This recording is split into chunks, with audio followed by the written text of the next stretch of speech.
My experience with Subarus has been interesting, to say the least. Everything from jumping a Hawkeye, to ripping up mountain roads, to Gingium's Rally Subaru Swap Miata, you name it, I have done it with the EJ platform.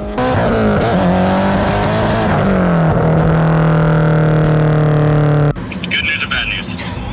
It's what makes a Subaru a Subaru. However, I have never driven a fast Bugeye WRX. The Bugeye has a more fragile reputation in the Subaru legacy, mostly due to its transmission being pretty much glass and weak once you add power to it. This Bugeye has the EJ207, the higher revving EJ engine. Is the Subaru still worth building as a platform with so many other options? And the short answer is, it's complicated. So let's go for a drive and talk all about this WRX.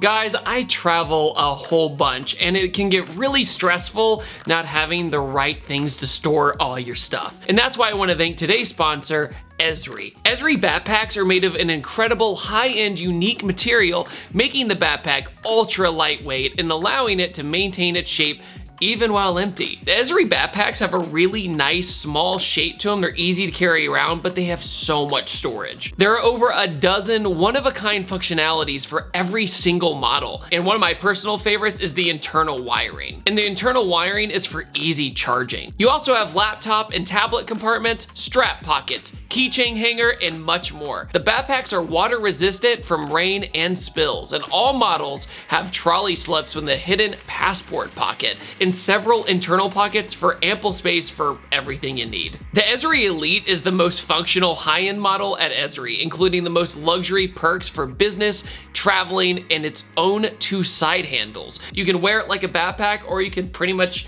grab it like a suitcase. Whatever works for you, the Esri backpack will do the job. The Elite has a side access laptop compartment to easily take out and put away your laptop without having to move more other stuff around. Along with the Esri Professional, which offers a special design coming in blue or gray. And the Professional model has one of the most spacious interiors of the Esri backpacks. And with me traveling all the time on airplanes, it could not be more useful and stress-free to use. So if you want a professional, sleek-looking backpack today with a ton of space and features, make sure to head over to Esri today and use the discount code BLUE770 for 30% off at esriusa.info/ThatDudeinBlue, or go to the link in the description below. Thank you so much to Esri for sponsoring this video.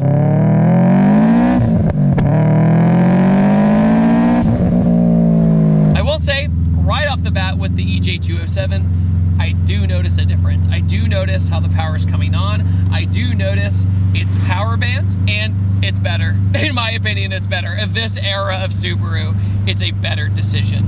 I will say though, when I get in the blue interior Subaru like this one, like in the Hawkeye and Blah by STI, it shows how good Subaru's branding is, because as soon as you hear an EJ, as soon as you sit in a Subaru and you open your eyes, even without all these badges on it, their branding is so strong, you know it's a Subaru no matter what. It's always kind of the inside joke of a car guy, like to hear a car in the distance and be like, my powers are telling me that's a Subaru STI. You can't mistake it. You cannot mistake the sound of these cars. I almost hit a deer. That was interesting. Of course, it was when my camera was off. Stupid. The last Subaru I ripped on a mountain road was a Subaru with thousands of dollars of suspension, a really sticky tire, and about 450 wheel horsepower. Full throttle around a corner. And I'm overall more of an Evo guy. I know that's probably a surprise to many, because I always critique how reliability is an issue with those. And I don't care what you say, power per dollar is not the same. I will say that. You are going to spend more money on a Subaru than maybe almost any other platform out today. If you're looking for horsepower, in my humble opinion, pick something else.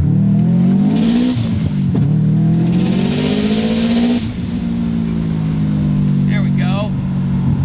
Oh yeah.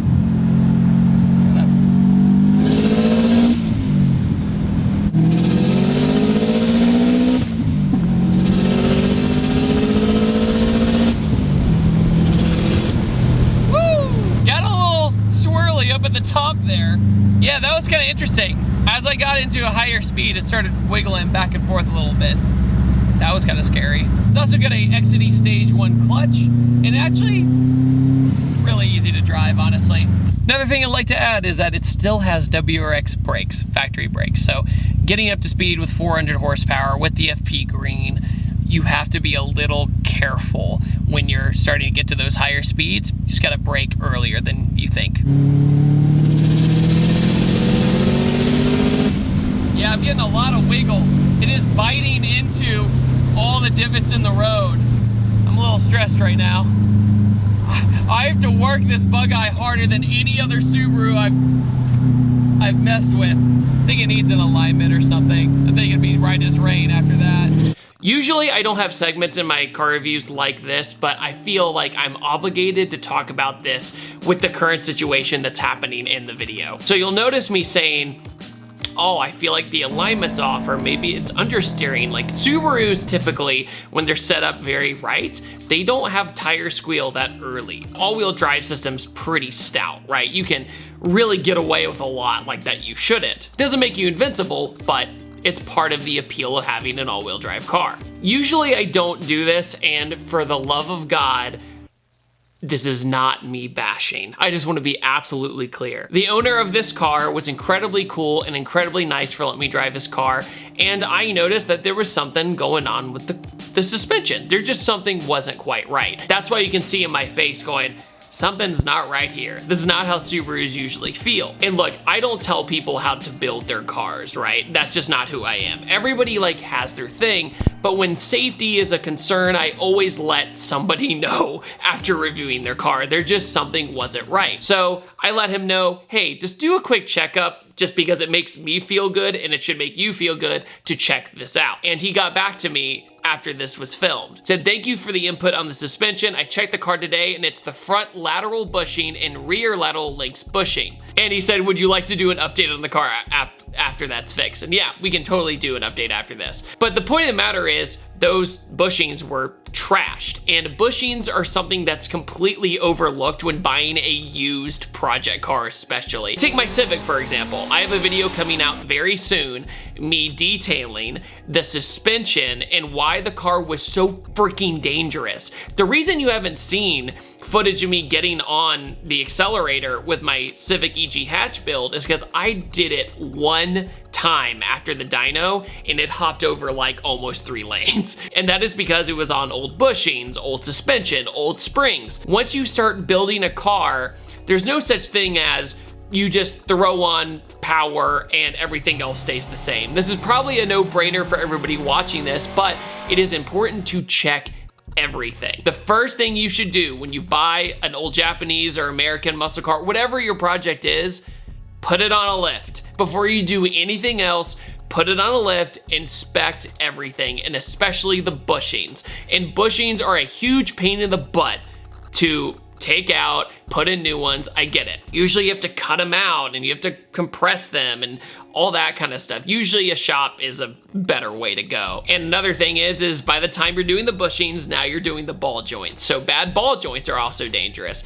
Point of the matter is, I just want to make this kind of a miniature PSA, not of hate. He did not do anything wrong. I just want to make that absolutely clear. Basically, he was just like, I wonder why my car feels this way, and I gave my input on it, and he fixed it. He did the right thing. Please, everybody out there building project cars, I know you've already heard this before, just do a quick inspection of everything and it'll make your life so much easier. Yes, it costs more money to change your bushings and your suspension, but your car experience, 1, will be safer. 2, it'll feel like $1,000,000 once it's done. So quick PSA, back to driving the WRX. Thank you guys so much.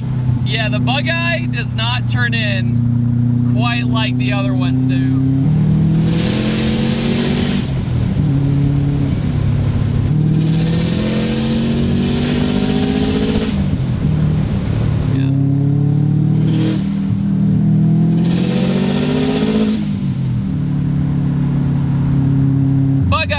WRX, what do I think of it? Straight line, 400 wheel horsepower Bugeye's pretty gnarly, I'm not gonna lie. Just the way the power comes on with the 207, I think it's a more fun engine than the 205 personally. And on that note, I upload every Tuesday, Thursday, and Sunday. And I will see you guys next time. Take it easy. Have a wonderful day. Goodbye.